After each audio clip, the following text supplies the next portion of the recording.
Okay, class, I'm going to discuss how to use a fire extinguisher. If you use a fire extinguisher, remember the word pass.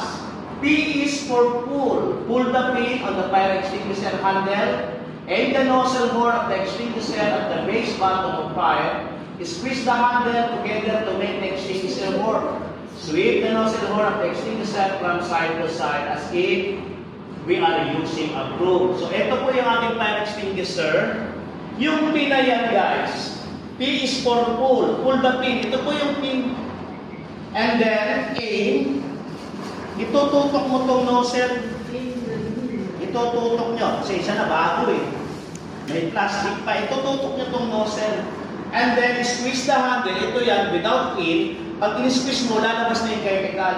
At yung isa pa ay sweep side to side. Ganyan po ang paggamit ng pass. Alam niyo ba mga sir, pag tinagalog ko ang pangit pakinggan, tingnan niyo tagalogin ko ha. P is for pull. So, bunutin. A is for aim. Ituto. S is for squeeze. Pigain.